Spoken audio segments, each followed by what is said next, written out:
ഞാൻ ചിന്നമ്മ ജ്യൂസ്. ഞാൻ ഇന്നിവിടെ ഉണ്ടാക്കുന്നത് വഴുതനങ്ങ പച്ചടിയാണ്.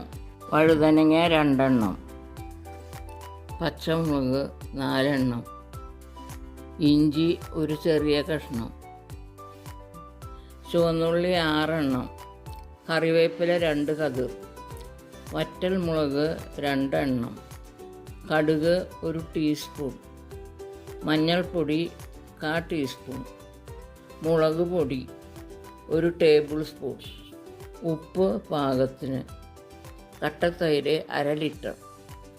വഴുതനങ്ങ കനം കുറച്ച് വട്ടത്തിൽ അരിയുക. മുളക് പൊടിയും മഞ്ഞൾപ്പൊടിയും ഉപ്പും ചേർത്ത് തിരുമ്മി വയ്ക്കുക. പാനിൽ 1 ടേബിൾ സ്പൂൺ എണ്ണ ചൂടാക്കി കടുക് പൊട്ടിക്കുക. വറ്റൽമുളകും കറിവേപ്പിലയും ചേർത്ത് ഇളക്കുക.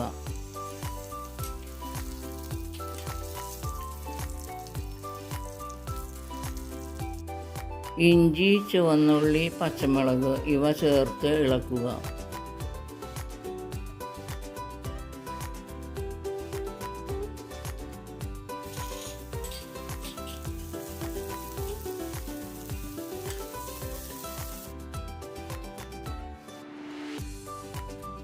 ഇത് വാടുമ്പോൾ അടിച്ചു വെച്ച കട്ടത്തൈര് ഒഴിക്കുക.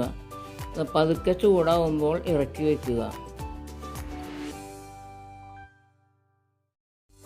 ഒരു പാനിൽ എണ്ണ ഒഴിച്ച് വഴുതനങ്ങ വറുത്ത് കോരുക.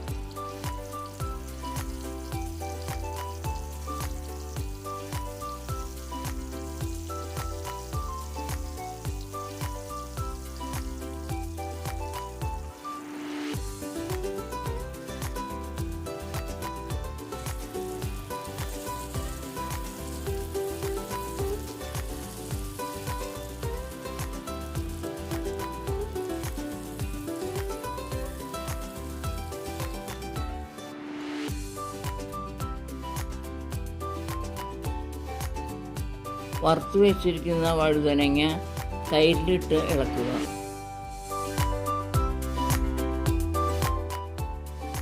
ഇത് ചോറിൻ്റെ കൂടെയും ചപ്പാത്തിയുടെ കൂടെയും കഴിക്കാൻ നല്ലൊരു വിഭവമാണ്.